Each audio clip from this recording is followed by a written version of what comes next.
Tara, unbox natin tong helmet ni kapitbahay na pa rin Shoei X15 na Marquez Motegi 4 na colorway. Sa natin yung itsura. Sa natin buff at makita natin may laman sa loob. Unang-unang makikita mo yung pinlock na libre sa kanya. So, itong klaseng helmet. Usually, kadalasan libre talaga yung pinlock. Kaya hindi ka nabibili. So, isa yan sa mahirap hanapin pag nagkataon. Sa ibabaw niya is taglay siya ng styrofoam. Then yung neta may pinaka-helmet na nasa loob ng bag. Sa ilalim, styrofoam din.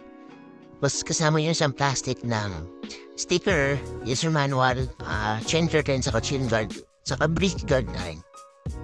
Yan siya, yun naman sa loob. So, buksan naman natin tong pinaka-bag niya. Yan ang laman niya. Yung helmet lang mismo. Cover tong bag. Yung itsura kapag nga rin. Ayusin natin pong kalabagan para let's guess. Ayun yung top view, front view, side view. Yan. Kaiba nga pala yung design niya. Kaliwat kanan. Yan. Kabilang side. Yan. So, yan design niya. Hindi parehas.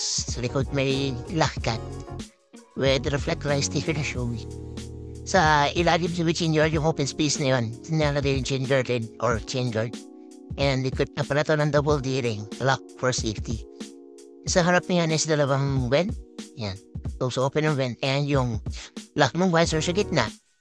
At may isa pang lock sa gilid para securely secure yung visor mo just in case of crash. Hindi siya basta tamanset. Medyo mahirap lang. Hintatin yung sa gitna na lock.